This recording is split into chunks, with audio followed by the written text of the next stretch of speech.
that pain is bad, Mm-hmm. and therefore to cause pain to someone is bad or Mm-hmm. wrong. And Mm-hmm. therefore, what kind of person does something bad or wrong? It's a bad person. Disclaimer. This channel is for informational and educational purposes only. It is not a substitute for professional therapy, counseling, or medical advice.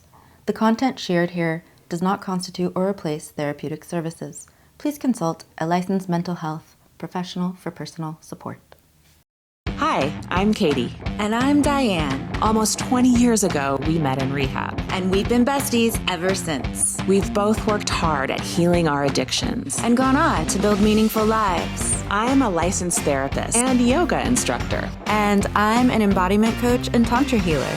We believe connection and authenticity are the antidote to an increasingly polarized world. We're here to support you through your most difficult relational challenges with warmth, insight, and humor. Yes! And remind you, you're never alone. Because we can relate. Hi, everyone, and welcome to another episode of We Can Relate. Diane is off traveling, so I have a wonderful guest host today, James Fish Gill, and he is a relationship communication coach. And he's written a wonderful book. It's called How to Fall in Love with Humanity. And I really recommend you check it out. I think you'll want to after we have this conversation today. Today's episode is on repair and specifically repair after conflict. And James, if you could just tell us a little bit about how you came to doing this work, that would be great. Sure, good to be with you, Katie. What led me here really were two specific pathways. One is professionally. Maybe 16 years ago, I transitioned from working using drama and theatre to kind of engage young people in telling their stories. And then I kind of took that dramatic approach into facilitation, became a facilitator in the corporate market. And very quickly, I found that I was being sought after by corporate teams because in the workplace there were all these conflicts going unrecognized and unexpressed. Everyone kind of trying to be quote unquote professional and leave emotion out of the workplace, but actually everyone's experience in the workplace being deeply emotional, lots of frustration, lots of anger, lots of resentment, lots of disappointment. So professionally, I sort of moved very quickly towards getting curious about what was conflict. What does conflict always consist of? What are the components that are always present, such that conflict is with us?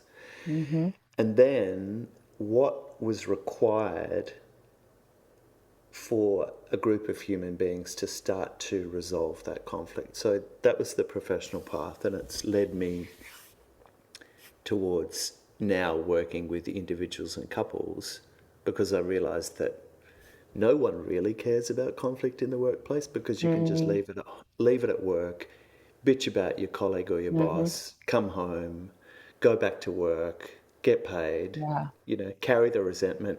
So there wasn't much motivation for resolution in the workplace. Yeah. Then I came to where people really care, which is those difficult, lonely conversations in the bedroom at 3 a.m. or around the breakfast table.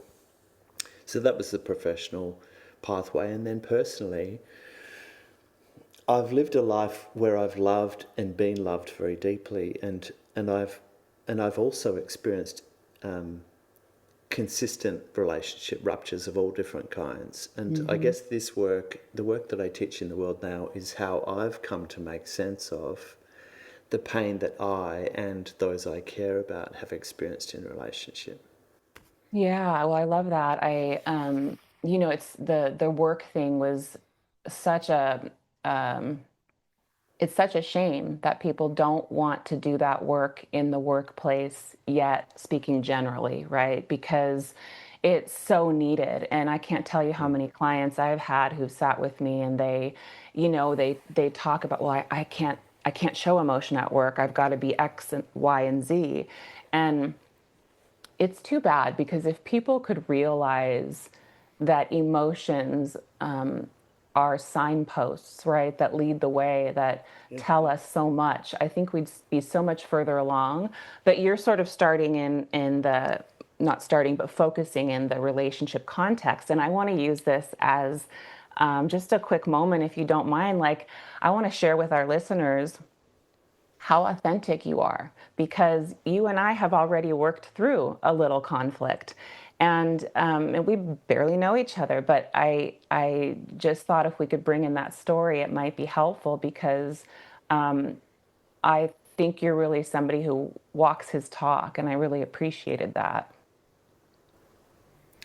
Help me understand what your experience was. Well, I mean, there was a couple things. I think the first was just we had made an appointment to meet, and you were going through something very difficult and no-showed me. And, you know, it's something that I think I could have been upset, super upset about, or I could have thought the worst of you or made some kind of assumption. But what I know of you and your work, I thought, let me reach out. And you reached back out to me, and you really gave such a wonderful apology. It was like you owned everything on your side. You actually thought about what I might have experienced, and you said, "Gosh, I felt so bad about that. You must have felt stranded," I think was the word you used. And you apologized, and just we went forward from there. And it was for me, it was just really lovely to kind of see that work in action, because we all make mistakes, you Yeah, know? yeah. How was it for you? Well, yes. I mean, I notice when, in general, in relationship, when I show up short of how I want to, and it impacts someone. For example, that letting you down with our agreement about what time we'd have this conversation. What naturally comes up for me is a sense of kind of guilt and shame and contraction. So, one aspect of this work is that I'm learning and I'm teaching others how to be present in the face of the painful emotions that our actions evoke in others. Yes. Now, what gets in the way of that is because we never wake up one morning thinking, how do I disappoint or frustrate or leave someone feeling heartbroken or saddened or angry or rejected? Like, we never Right. plan that. It's not what motivates us. It's not part Yeah. of the essential longing of the human spirit. Yes. We don't hope for others' suffering. So when it happens, often there's a natural contraction in us, Yeah. and we want to leap to our own defense. I wanted, in that moment, I wanted to leap to my own defense by saying, this is what's happening in my life. Please understand. Please understand what I was trying to attend to, and that I didn't mean to disappoint you. So Yes. there's the natural defensiveness in all human beings that we have to come into contact with and learn about in order to move past. So in one hand, this work is really about holding incongruent truths. In one hand, Yes. I was wanting to defend my right to have my attention elsewhere. And that's what we might call defensiveness, but it's actually my commitment to have my good intentions seen. And then the other important part of this work is actually, so for those of you who are not watching but are listening, I'm holding my left hand out, holding my good intentions, which was to tend to something urgent in my life. And in my right hand, now I can start to come into contact with the very real upset that my no-show would have caused for you. And those two things are true. And the more I can start to feel into what the impact might have been for you, and start to articulate that, not from a place of I'm bad or wrong, but from a place of your pain is real and it needs to be tended to, even Yes. as it's distinct from what I wanted. And if I can hold my beautiful intentions to tend to some urgent thing in my life, plus the very real pain it created for you. Now I'm standing in the truth of the moment. Now I'm Yeah. in the relational space. Now I'm seeing the me and you-ness of this time. So in terms of what I then need to communicate to you, it's my awareness of the impact on you. As soon as I can do that, you're left feeling a little more tended to. But if I can't do that, if I'm still caught up in my own good intentions, if I'm like, but Katie, like this is what was happening in my life, you're just going to be left feeling hung out to dry, like as if your pain doesn't matter. That's right. Yeah. So that's one of the pathways that I teach in this work, is how to be very present to the inevitable Yes. unintended pain that we create in all our relationships. People who work with me start off with the assumption that we should never be evoking pain in others. And then realize after working with me that we are constantly evoking pain in others. That's Not right. because we're bad or wrong, just because there's an impact over there in their world that's got a lot to do with what they've experienced in their life. And what we're doing or not doing is simply evoking it. So how can we be present to that? How can we wrap it in our loving awareness so that closeness and intimacy can be regained? Yeah, it's the holding both, I think, is a struggle for people on so many levels. And Yeah, really. yeah, it's like particularly emotionally, but really in all sorts of ways, it feels like we are really trying as I guess as a society or a world to move from a dissociative psychology, right, where we can only hold one thing, to an integrated psychology that is able to hold many truths and many things. And it feels like that's really what you're talking about. Like, we can get so easily into our defenses and want to protect that it's like we forget our love for the other person. You know, people talk about, well, in couples work you want to be teammates or partners, and how easily that falls away, you know, with just one upset. And I wonder, what do you think that's about? Like, why, from your point of view, why do you think we're so defended around, I don't know if it's being right or just not wanting to hold the other person's experience in a valuable way? Well, a couple of things. First of all, we could look at it as our obsession about being right. Like, I have to be right. And so I'm not going to validate you because that means that you're right and that means that I'm wrong. Yes, So we've yes. got deep in our psyche, in the kind of primitive side of us, there's this idea that there's a rightness or a wrongness, like a morally objective rightness and Yes, wrongness, yes. which I'm not going to get into because that's like fascinating conversation, but let's keep it practical. But so I actually think in my 15, 16 years of sitting with human beings, I've actually got to observe that more than wanting to be right, we actually don't want to be wrong.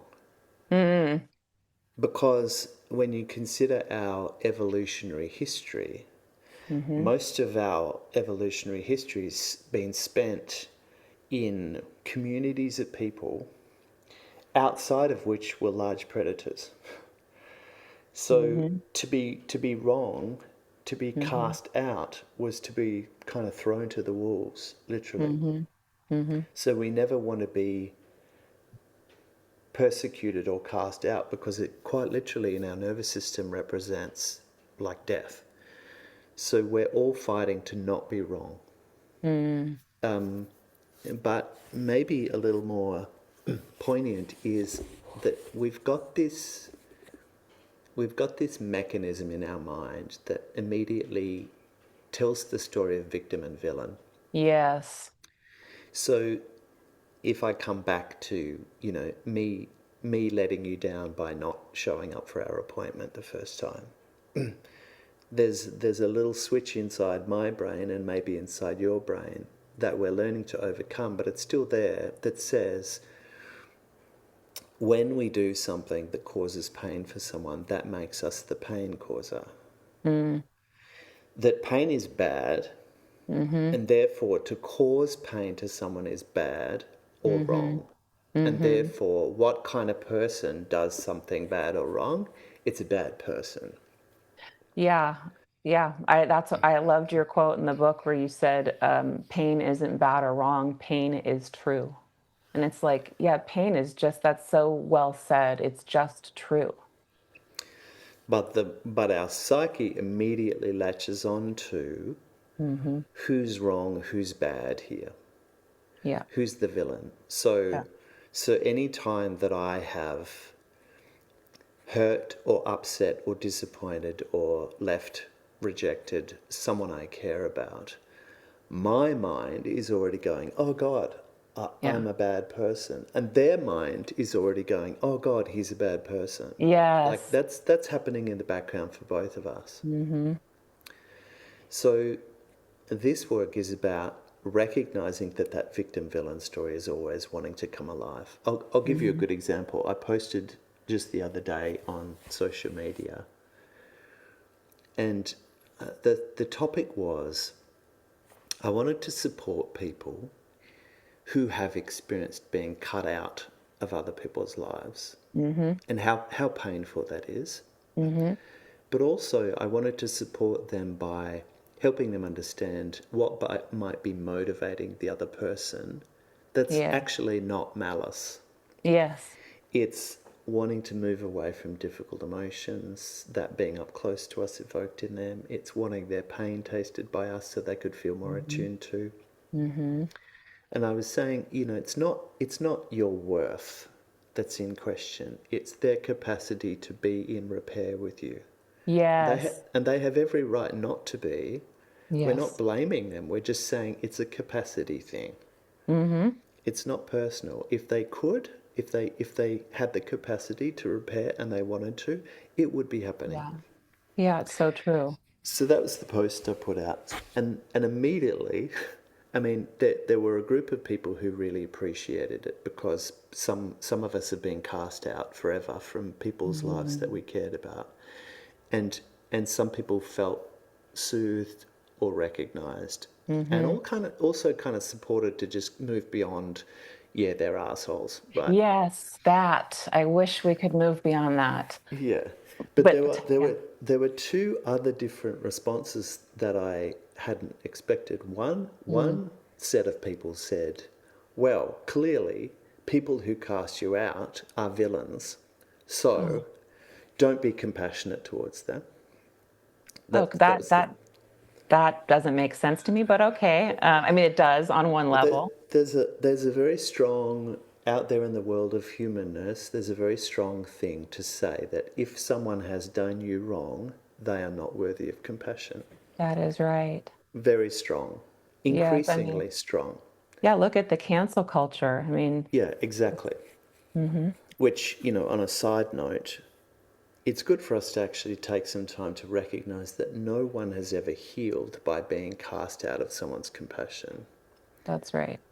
Compassion is the healing force. We don't have That's to right. tolerate their behavior, but we have to be, to heal with them, we have to be compassionate to where their behavior is arising from, the pain their behavior is an Yeah. expression of. And can I just say one thing to this? I know you want to get to the story, but I think Yeah. this is so important, which is that you just made such an important point, which is that we don't have to tolerate the behavior, but we do want to come from compassion. And I think that is one of the things you teach in the book that is a skill that so many people don't know. It's like they get all up in arms about you can't be kind, you can't, and because they think it means you're saying they should stay and Condone. put up. Yes. Yeah, so Yeah. I just wanted to kind of amplify that because it's a good point. Yeah. We have this. What we're actually touching on right now, Katie, in this conversation is all the binary this or Yeah, thatness of the mind. So we yeah, have this notion that if we don't condone something, we have to condemn it. And if we're not condemning it, then we must be condoning it. That's a false binary. Yeah. That's invented in the mind. There Yeah. are other alternatives to that. And one of the ways that I like to talk about my work to kind of, you know, generate some discussion around it is that this work, when we're dealing with some hurt or upset that we have sustained in relation to someone else, we're holding these two things. I hate what you've done, and I love where you did it from. Mm. That is, I don't condone the pain that your actions have caused me, and I won't tolerate being up close to that behaviour. And I'm willing to recognise that your behaviour arises from some very real and tender human experience you're having. Yes, that's right. That's right. Only when we can stand in that place is repair possible. That's Otherwise, right. we just go into you're a such and such for behaving that way, and that's going to amplify the conflict. Yes. So coming back to the social media Sorry. post, the first lot of pushback I got was from that group that said, "How dare you be compassionate towards people who've cast you out? They're the villains. You're bad. You're bad, Fish, for being compassionate towards a villain. Don't condone that." Right. Mm-hmm. The second group of people thought, when I shared about that I'd been cut out by a number of people in my life, their victim villain mind immediately assigned villainhood to me. Yes. This must be a man who is abusive, Mm. narcissistic, unaware, has created ongoing and sustained pain for people everywhere and doesn't know it, can't see it. Mm. And this is him trying to shift the blame onto others, the poor suffering others. So what a jerk. I was called a bunch of really nasty pejorative terms. I'm so sorry. Thank That's you. awful. Yeah, I'm really But sorry. it really, I do understand that where that comes from is someone's mind hears my story, and what's activated straight away is where's, in this painful situation, who's bad? Yeah. He must be, Yeah. because he's speaking about people he cares about casting him out, so he must be bad. And now he's trying to reassure himself of his own pain, making it about him. And he's also apparently not being accountable, because otherwise these poor people in his life would have felt like they could repair with him. So this Yes. whole narrative comes alive, That and you they wouldn't jump have into the comment expected. section. And I was That's like, right. wow, I actually didn't see that coming. But Oh, it's very natural that the mind immediately goes into who's the victim, who's the villain. yeah. And once we can start seeing that, like when you come through a group coaching program with me or a one-on-one program with me, I kind of set the task. Not only are people working on their own relationship upsets, but I also set them the task of, like, go out there in the world and start to notice how common the victim villain narrative is. Yeah. And you'll see it everywhere. Yes. It drives media sales everywhere. It drives social media engagement everywhere. It's literally everywhere. We're obsessed with it. We're addicted to Yeah. it, and we don't even see that we're addicted to it. Yeah. Freedom comes when we move beyond it and start to realize the humanness in us and in them, Mm-hmm. and there's the foundations for repair. Yes. Yes, and that I think I saw that on your social media, and I read some comment to you, and I just thought to myself, oh wow, this person isn't really understanding what you're saying. But then I think when you responded, you said something neutral, but you said something like, well, sure, if you take out all the nuance. And I've noticed that on your comments a couple of times because I follow your work. And it's so true how like people want there to be no nuance. It's like Yeah. you're this way or you're this way. And God forbid you're someone who holds both, because then, oh, you're just too weak to pick a side. Like I've gotten that before. Like, oh, like Yes. politically, like I really see positive things on both sides politically and Yeah. on different sides. And it's like, you just get sort of pathologized, to you may get made the villain, no matter what direction, and you're just trying to be there going, look, I'm just trying to hold both things here. And it's almost like they reject it. They don't want it. It's so uncomfortable for people that here you are, a relationship coach, communication coach, you put your work out there, your heart out there, your book out there, and then the unconscious rises up and you get stuff spewed at you that you would never have guessed. Yeah. A couple of things. One is the mind chooses sides, Yes. like naturally. Yeah. And that's not even a bad or wrong thing. Actually, that's just a mechanism. Just like when you were 2 years of age and you sat on a parent's lap or an auntie's lap and you opened the book that was apple, ball, cat, dog. We learnt the ABC. We learnt what was a ball and what was not a ball. We learnt what was a this and what was a that. What was a boy and what was a girl. What was a fridge and what was a washing. Like just, and the world of discerning between a this and a that began for us in language. That's still what the mind does. It chooses a this and a that. And in conflict, the tendency to choose sides is a safety mechanism. It's how we try to locate ourselves on the right side of morality, on the right side of emotional safety. So that who's the victim, who's the villain, which side do I choose is a safety and belonging mechanism. So it's not even bad or wrong. Secondly, this work, the work of all compassionate relating, says I'm not choosing neither side. I'm choosing both sides. That's right. Fiercely. People come into work with me and they think it might be an easy ride, but I put them through the ringer because I ask them to choose their own experience more deeply than they ever have, to validate themselves more fiercely than anyone on earth could, and then to offer the same grace to all others. That is courageous, fierce work. That's not weak. That's not sitting on the fence. Right. It's fiercely seeing the humanity in all beings, us and then others. Yeah. So, yes, it's often mistaken as, choose a side, buddy. And I'm like, yeah, I'll meet you in choosing both sides. Yeah, I love that.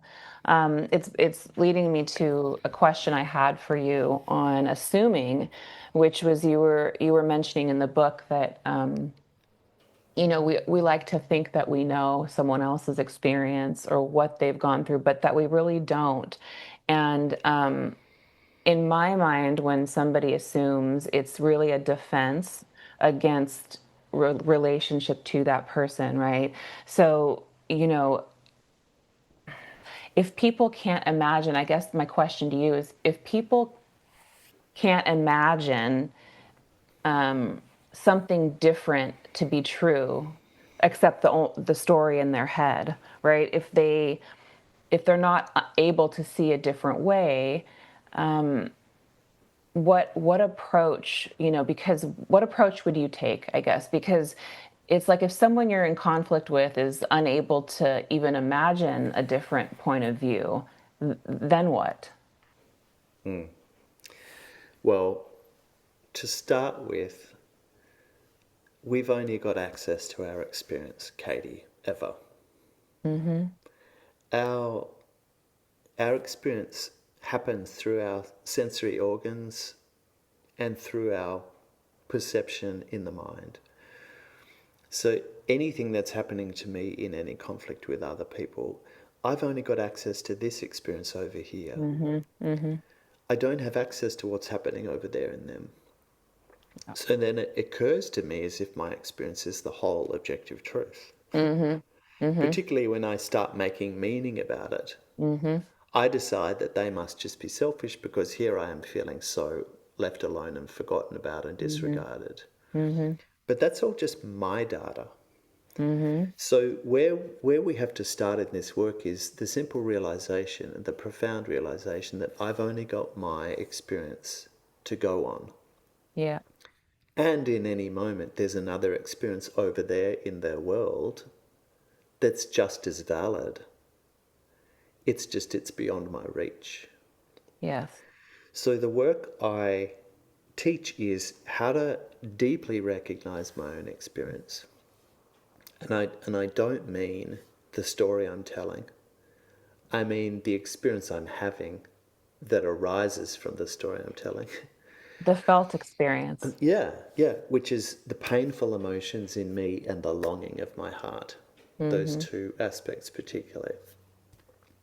So starting with recognizing my own experience and then being willing to recognize that there's a whole other experience over there in their world, which Yes. I cannot touch, which involves some painful emotions for them and some beautiful, tender, valid longing.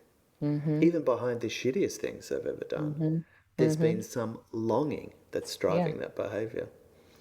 So it takes huge courage to actually accept that I cannot see your experience and that based on just my experience, I've only got a fragment of the truth and my narrative is a fantasy, Yes. always.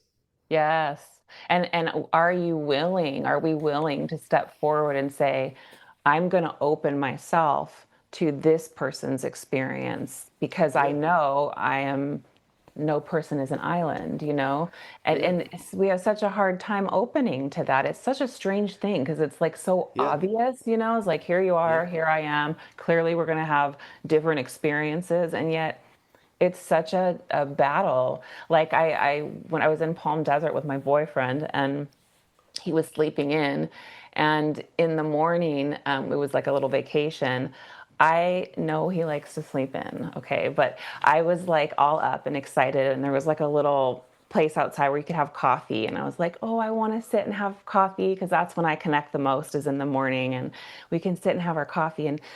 And so I'm thinking of myself and thinking of this wish or this need. naturally.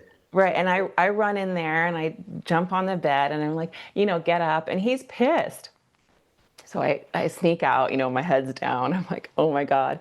And, we ended up working it through. But I was actually at the time I was reading your book. And so I had it with me.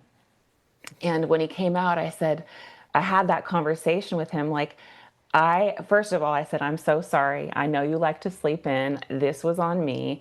And then, and he was mad. But I was able to say, well, but I also want you to realize where this came from in me was I just wanted to connect with you. And so it's like what you talk about. My intention was good. The way I went about it, maybe good isn't, maybe we shouldn't be using that language, but it wasn't the most effective way I could have gone about Yeah, getting connection. yeah, beautiful. Yeah. Beautiful. If you're happy, we can just kind of dive into that scenario just a Oh, little moment. totally. Yeah. So here you went to jump on the bed because you were wanting what? You were wanting connection? Tell me more. Yeah, I think the times I've felt most connected to him is like in the morning when, because both of us, like in the evenings, our brains go to mush and he'll try to Yeah, call and I'm done with my day. So I just yeah, really wanted more of that because I yeah, crave that. So that's what I was thinking was just like, well, I know likes to sleep in, but he slept in more than usual. So I think it's okay. So I'll go in there and see if he wants to connect. yeah. I want connection time. I want togetherness. I want Yeah. you and me to be enjoying this kind of fresh morning energy where there's a Hmm. clarity and there's an ease and we're not overwhelmed or overloaded or depleted later on. Yes. Beautiful. So that's the tender longing, and so you moved from that place, like all human beings do. No matter how shitty the action, we move from a longing, Mm-hmm. and I'll call it valid. It's Hmm. often extremely loving, but I'll just call it valid for now to make it more Okay. palatable for the listeners. There's a Okay. valid longing behind everything we do. What was the unintended upset that it left your boyfriend with? That's Well, not that you didn't wake up planning. no. What So came that's, alive in him? What well, painful feeling? yeah, I think for him, he felt, um, what would the feeling be for him was kind of, unseen maybe, or unconsidered. He felt Yeah, unconsidered because, you know, yeah, and, I have to own that truthfully, I did consider that, but I just knocked it out of the way because I kind of thought, I think it's enough time, which is still coming from a good place. Didn't Of mean, course. yeah, but so he ended up feeling unconsidered. Yeah, and you actually wanted him to be able to enjoy a bit of a sleep in Yeah. until a certain point. So Yeah. it's not like you were wanting to diminish his enjoyment. You just No. wanted your connection as well as his rest. Yes. And so then what comes alive in him is feeling unconsidered. Now, by the way, let's pause for a moment. And Katie, if you told that story, if you just told that snippet on social media, if you just left it like a 90-second video I know. saying, I woke up on holidays with my boyfriend, beautiful coffee spot. I went to jump on his bed and say, wake up, sleepyhead, come and enjoy the day. And he got pissed with me. If you just left that video, you would see some people join the Katie team. Yes. The Katie team says, "Oh my God, you deserve better than that girlfriend. Like Yeah. what a grumpy ass. He should be joyful. Look at the beautiful invitation you made to him. What's his problem?" Right? So they would make him the villain in the story and you the victim. Other people would jump on the his team and say, "Come on, he's worked hard. He deserves to sleep in. Why are you pestering him? Da da da da da." Yes. Yes. That's what the mind does. The mind immediately goes, "Oh, uncomfortable relational moment. Who's at fault?" And this work says, no, there are two human beings deep in their humanness. Let's bring loving awareness to both because both are just as worthy as one another. Yes. So in your left hand, you're holding your beautiful intention. In your right hand, you're able to actually say, hey, I can recognize how unconsidered you might be feeling right now. Yeah. Now you're starting to enter the place where repair is possible. The conclusion is not, therefore, I'm a bad person. The conclusion is Right. just the action I took based on my Yeah. beautiful longing didn't land. Yeah. It didn't land as an Yeah. invitation. It landed as a demand or an unconsidered. Let's do the same thing in the other direction. In sleeping in, what might he have been hoping for? What was his longing in Oh, staying in bed so long? rest and relaxation, I would say. Beautiful. To Yeah. feel restful, to feel relaxed. Beautiful. Maybe even to feel like he could be recharged and fully present for the day later or for the week ahead. Sure. And maybe just like a wanting to feel like a demand free, like a spaciousness. Yeah. Yeah. Now, so we're holding that in our left hand, and now we're moving over towards the unintended pain that his actions caused for you. What was it like for you that he stayed in bed extra long while the beautiful Yeah. morning coffee spot had you not have him in it? Yeah. I felt my heart dropped and I just felt sort of sad and like disappointed and um yeah, I guess Unimportant? maybe, yeah, maybe some unimportant was in there and just kind of like what came up for me is some of my own stuff, which was like from my wounding and stuff, but I did Yeah, something wrong. I'm bad, which ties in yeah, perfectly to what we're talking about. But I'm bad. So some shame, I guess, also. yeah, yeah, Yeah, beautiful. So yeah. some disappointment, maybe some shame, maybe some unimportant came up for you. Now that pain is real for you. It's not just about this moment. It's about, it's familiar to you. Yeah, And so his upset might have been familiar to him from his past. Pain gets evoked in us, but that's right.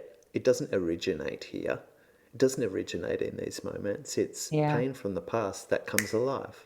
that's right. Which is why I hate when people say, um, well, it's in the past, just get over it. It's Yeah, like, it's actually not in the past. it's It's alive right now in your it's alive reaction. now. It's Yeah, alive now. It might have originated in the past and it's still alive now. So it still that's wants right. love. Yes. Beautiful. So the ways that he had gone about seeking demand-free space and rest and relaxation left you feeling a little bit alone, Mm-hmm. unimportant, Mm-hmm. disappointed, and maybe a bit ashamed. Mm-hmm. Did he wake up wanting that for you? No. Was it true for you? Yes. So now that we can start to hold, they are the four truths of the moment. Yes. Your tender longing, the unintended pain it created for him, his tender longing and the unintended pain it created for you. Now we're starting to open a space where both human beings get seen as worthy and valid. Yes. Both sets of good intentions can be acknowledged.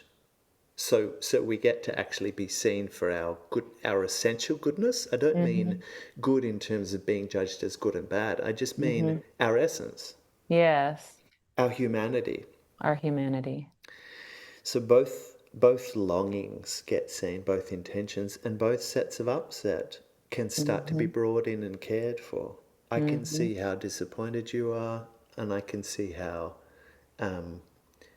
made wrong or frustrated or bothered you have been left feeling, demanded of.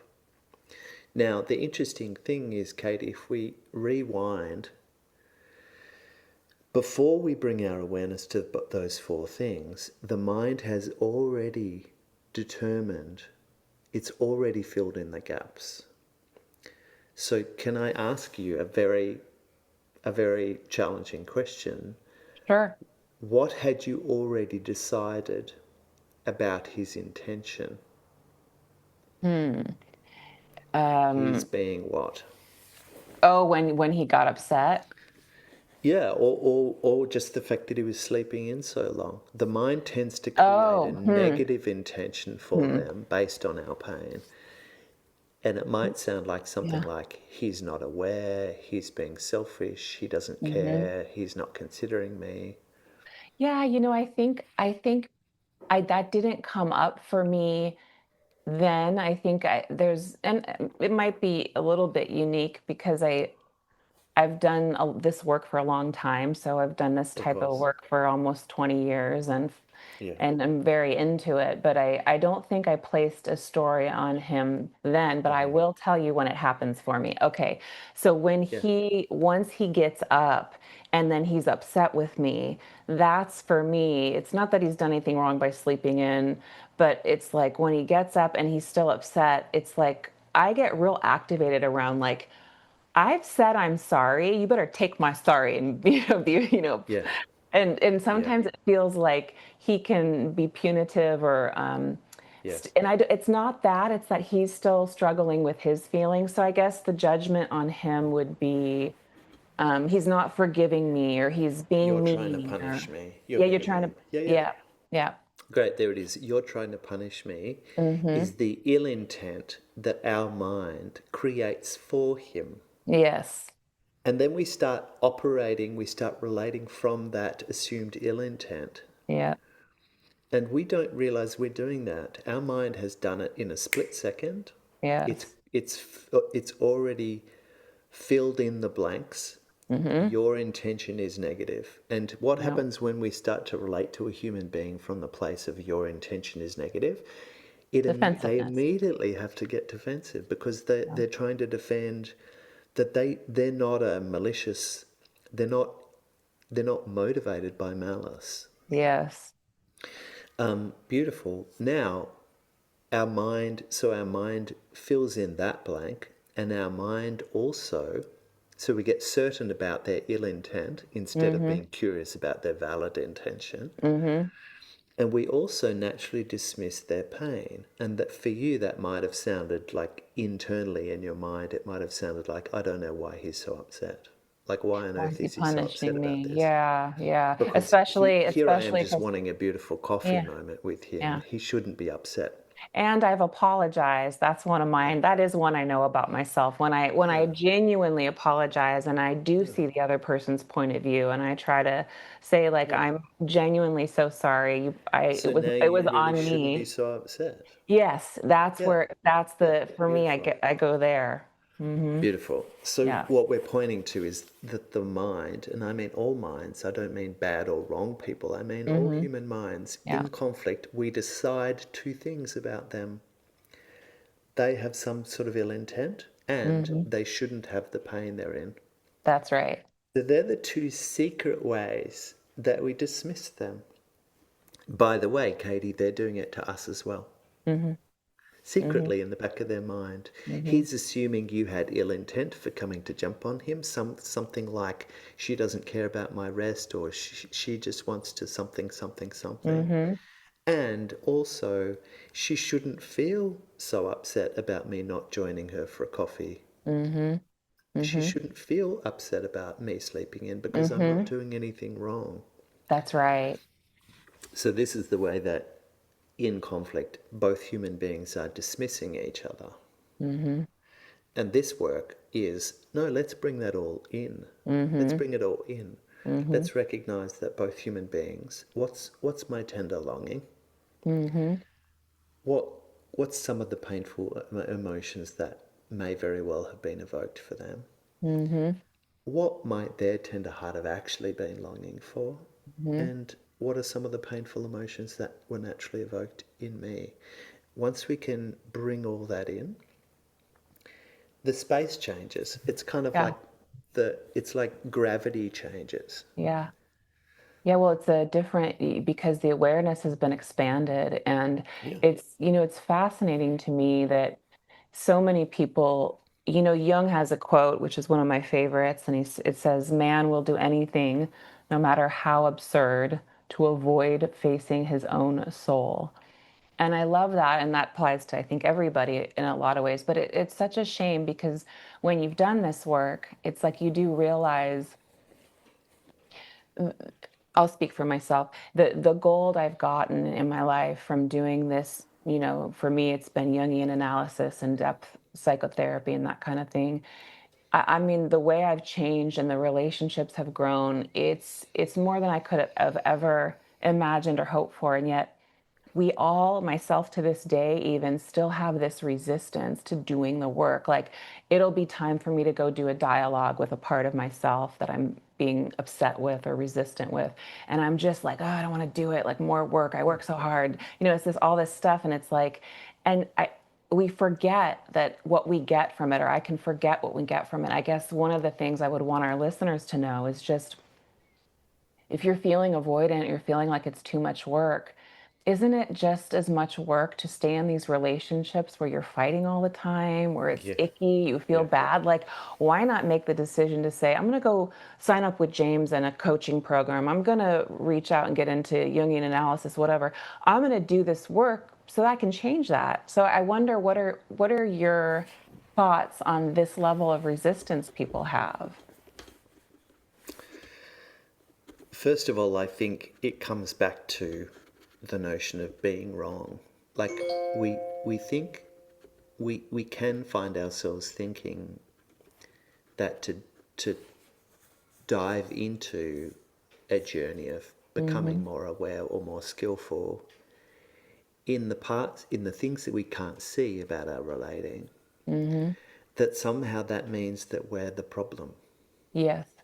Like we're very problem focused. We sure are. Yeah. Kind of naturally, the mind is problem Mm-hmm. focused. It's a Mm-hmm. survival strategy, right? It's like Mm-hmm. find the problem so we can fix the problem so things go better. Yeah. But even people who are courageous enough to work with me, I think, embark on the program often thinking, oh God, I've got to find out what's wrong. But what we've just been talking about this whole time is not what's wrong, it's what the mind does. Yes. There's a big distinction there. It's our Yeah. programming. It's not Yeah. bad or wrong. It's Yeah. just, it's the habit of mind that leads us Yeah. towards conflict. It will always be our design. I've been working with some people for close to 4 years, and Mm-hmm. I've been in this work for 16 years. And Mm-hmm. as soon as conflict happens in my life, as soon as something unexpected happens between me and someone I love, bam, my mind Mm-hmm. kicks in with who's wrong, who's right, straight away, Mm-hmm. even after Mm-hmm. all this time. Yeah. So it's part of our design, and we're just learning we're learning how to expand our awareness beyond the limitations of the this or that mind.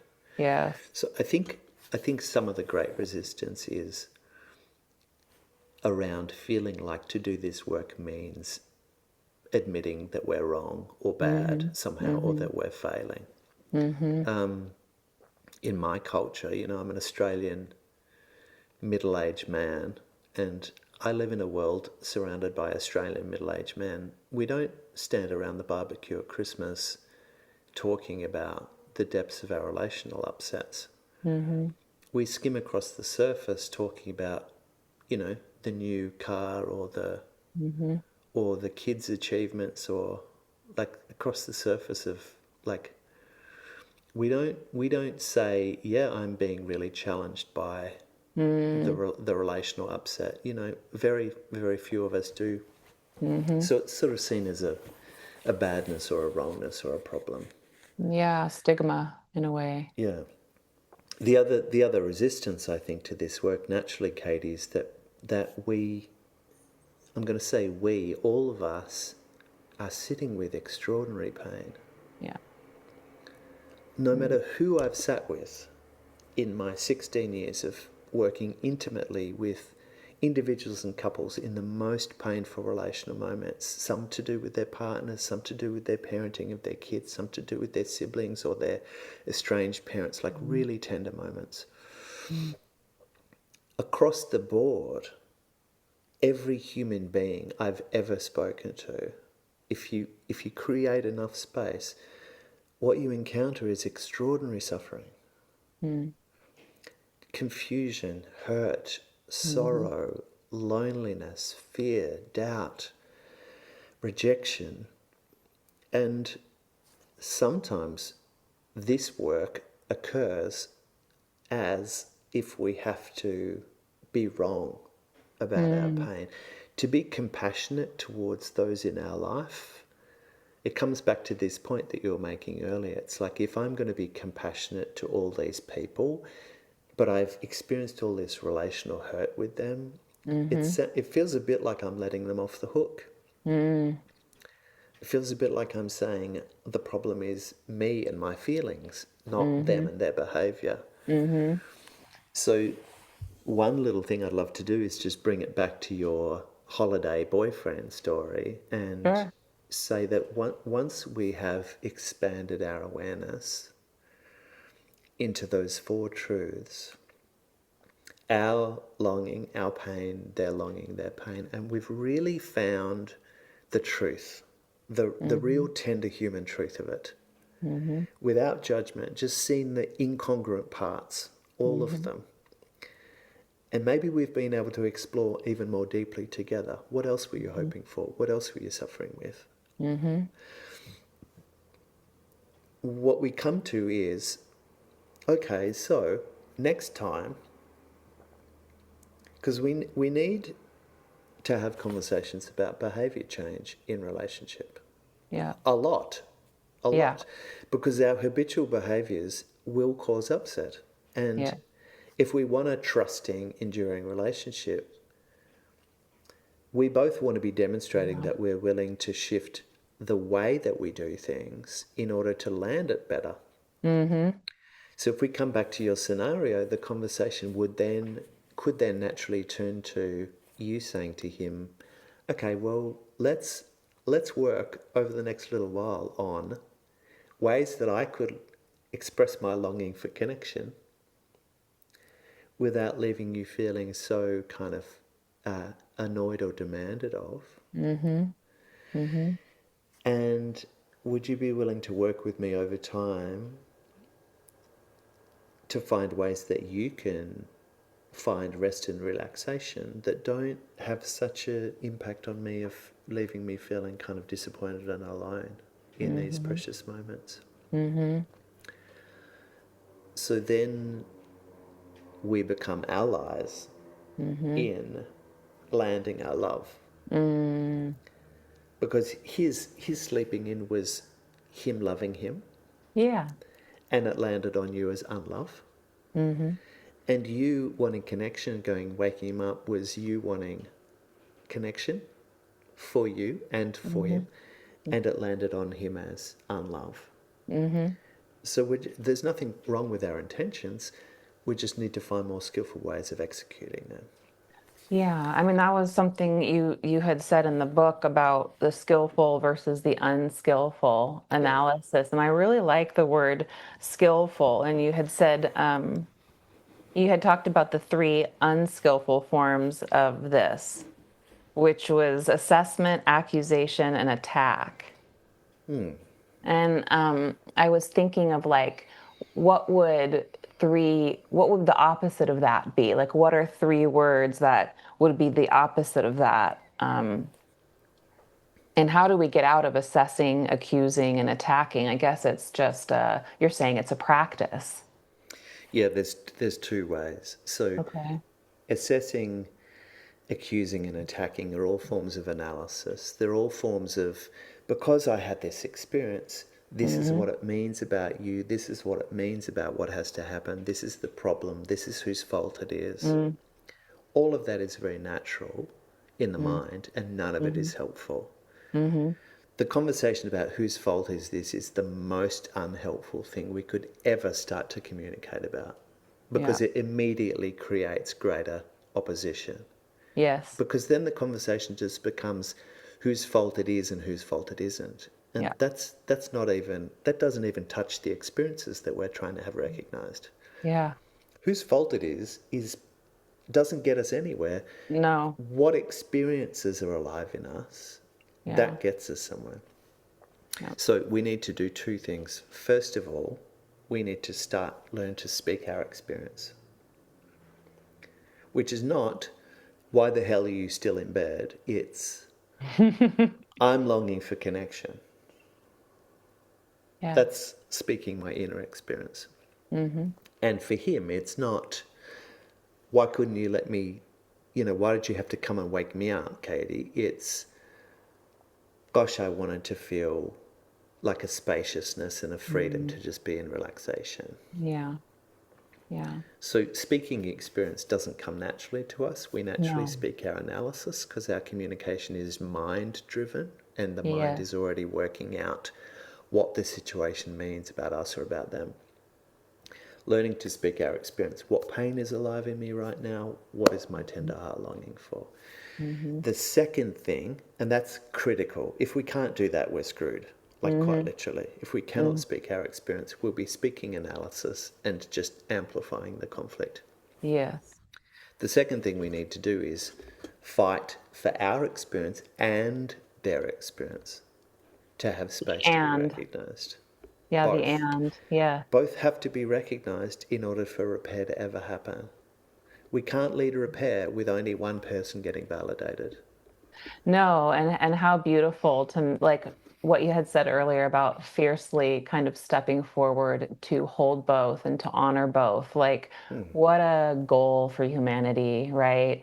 Like to be able to fight for that on it's such a deeper level, right? That you don't make it only about you, that you really you keep your heart in it. You keep the heart in it, Yeah. because you remember that you love that person and you want to know. And it's like it's a tough thing. People have such a hard time with that. Yeah. And what will naturally get in the way is that, so if we come back to your tender story with your boyfriend, your capacity to allow your experience and his experience to be alive will be founded on your sense of safety, Yeah. like an inner sense of calm. If you feel under threat, you're going to just make him the villain as a protective mechanism. Like he's a bad person. I'm okay, you're bad. I'm good, you're bad. Is our go-to default defense mechanism to keep ourselves psychologically safe. Yes. To move out of that, to be able to hold his experience and yours, you're going to have to actually bring safety to yourself first, which looks like self-attunement, which looks like you, Katie, being able to take yourself away for a few minutes and just actually go, ouch, like how unimportant and alone and disappointed I'm feeling. Of course I am. And I'm going to bring loving awareness to that. I'm just going to hold me in this pain. Yeah. Yeah. And look at the beautiful longing I had.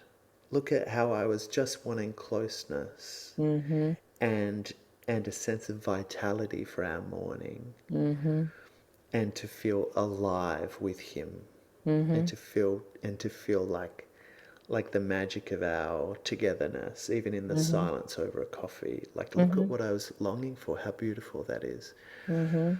Once we can bring ourselves that kind of self-attunement, that kind of self-recognition deeply, Yeah.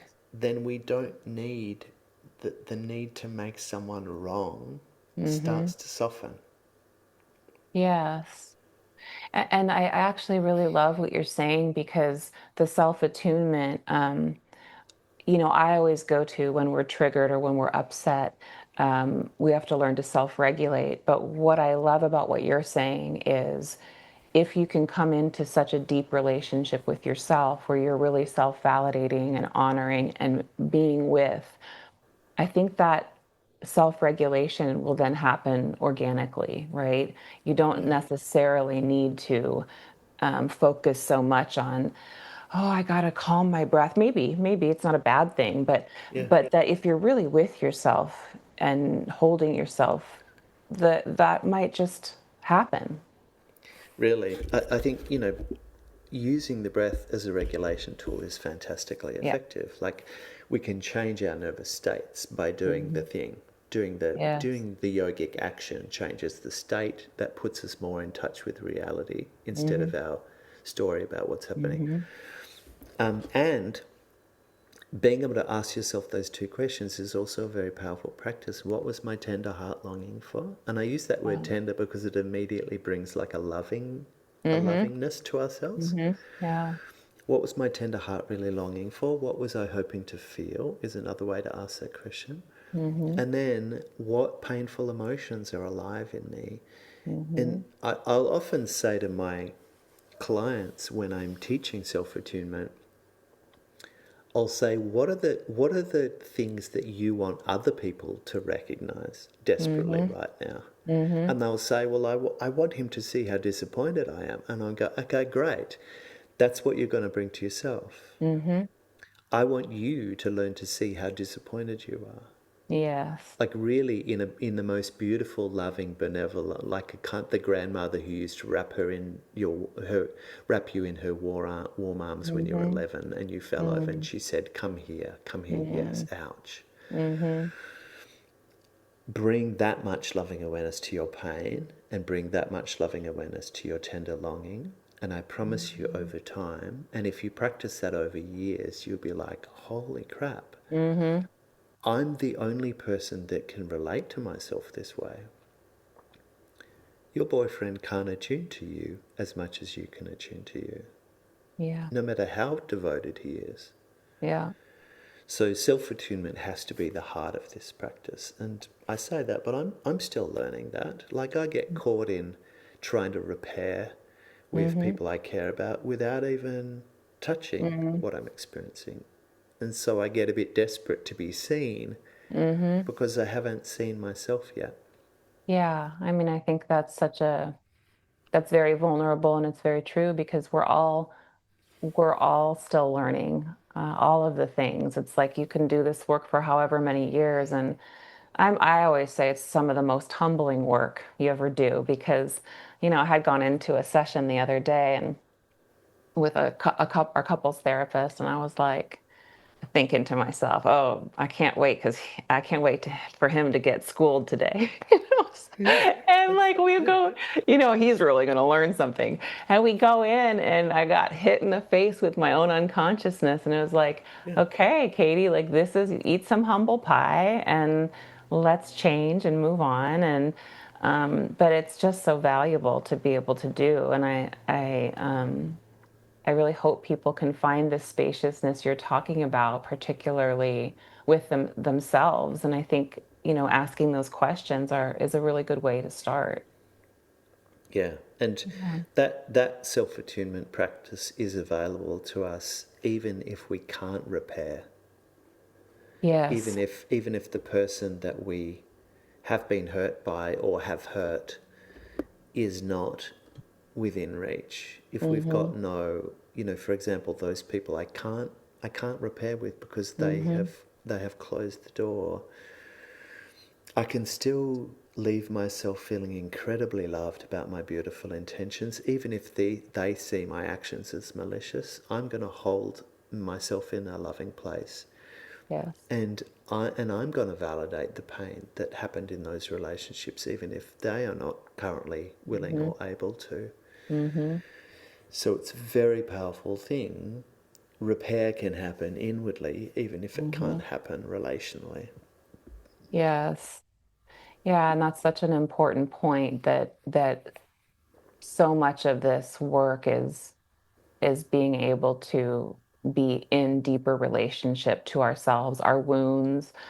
Even if you have a self-hating part, because I'm thinking of people listening and going, well, gosh, Katie, I don't know if I could go even self-validate. I'm so upset with myself, but it's like maybe you just start with that part and go, I see the self-hating part is here, and I'm just going to let Yes. you be here and witness, and that can be enough. So that's even a step people can take if they're not able to get, into a more related state right away. Correct. Yeah, Yeah. being able to witness that there's a part of us that has already cast out our own experience, particularly Yeah. certain feelings that I don't want to have, that I deem to be not good to have. I've already Yeah. cast them out. Yeah. If I've already cast those feelings out for myself, there's no way I can let someone else into tending That's to right. them, because I've That's right. already decided it's a no-go zone. So it can become very powerful to just realize there are feelings alive in me that I don't want to have. Mm. But can I actually just accept? I do a self-attunement visualization where I invite my clients to imagine a long banquet table Mm-hmm. and Mm. notice who's coming in the door. What difficult emotions want a place, even if we hadn't hoped that they would attend? Mm-hmm. Can Mm-hmm. I set a place for guilt and shame and remorse and regret, as well as anger and hatred? Can it all belong? Can I allow them all to sit? Can I go and get extra chairs Mm-hmm. and put the Oh, extension in? Can they yeah. all for now? Can they all for now just be welcome here? Because Yeah. it turns out here they are. Yes. And this work is not about believing anything. It's actually about relating to reality. Yes. Come into contact with reality. That's all I'm Yeah. saying. Yes. It's Oh, it's but not you don't it's not a know what. philosophical stance. It's just Yeah, get related to reality. but what you're asking, James, what you're Yeah, asking is it's a big quite ask. quite it's a big ask. It's quite the Yeah, hero's journey. And yeah, the thing you just said about the banquet reminds me both of Jung's idea of the round table, and sort of that it's the best we can have is an inner democracy, but also Rumi's poem. yeah. I don't know, that the The guest guest house. house. Yeah, Yeah, how beautiful, because it's like, he says, welcome it, even if it's a crowd of sorrows, there may be a reason. And I think that's really the beauty of your work, is just how much heart you bring to it. And yeah, I don't know if there's any more that you'd want to go over. I mean, I, you guys, I prepared, and I have like so many. I feel like I could hold you here for a lot longer, but maybe we can come back for version yeah, two, I think that would be round two, lovely. sometime. I would love to have you back, because yeah, your book is amazing. And one of the things I just want to share with everyone, that I think the thing that you do so well, I mean, you do many things well in your work, but you're so clear and concise about how you articulate. And that's been something for me that took a long time, and it's still sometimes very difficult. And so I think the way you explain how not to villainize and how to essentially become partners more, become teammates, it's just very clear. And so if any of you out there are struggling with that, definitely pick up his book, How to Fall in Love with Humanity. And where can we also find, I'll link everything, but where else can we find your work? Leadbyheart.com on the web, Okay. and Okay. James Fish Gill on Instagram. That's where I share my little junk food nuggets of Yeah. something that's actually meant to be a nutritious many course meal. Yes. No, they're Just great to, though. just to finish, the title of the book sounds so naive, doesn't it? I mean, we look out there in the world and just go, "What are you talking about, Fish? Like, who's disconnected to reality, buddy?" Like, but actually, I'm not saying let's be in love with what humanity does. I'm saying, can we see that 8.2 billion of us are walking around on this planet longing Oh, and suffering? yeah. Can we fall in love with our humanness? Yeah. Because it's there. That's right. Do Yeah. we And have the courage to recognize it? yes.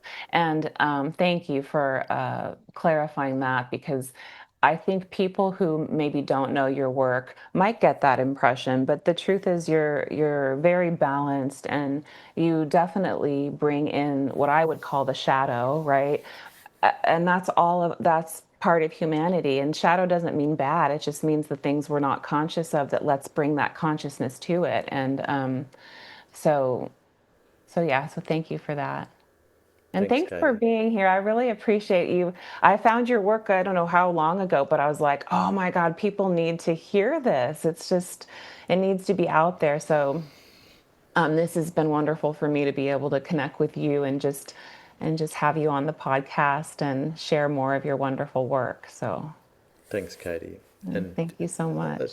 a final word, that when people do jump in my comment section and they do sort of fight me on things, or even accuse me blatantly of being a mass gaslighter, or I must be a narcissist, or all these things, what I can recognize is that people are actually deeply committed to being seen.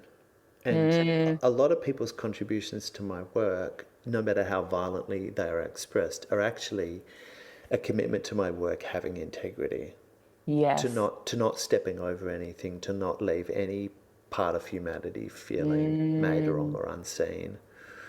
So I do want to celebrate all you out there who continue to kind of fight for this work to be grounded in humanness. And sometimes I get it wrong. Sometimes I miss things. Sometimes I communicate with unintended impact. So thank you for all of your commitment to having this work be something that serves all of humanity.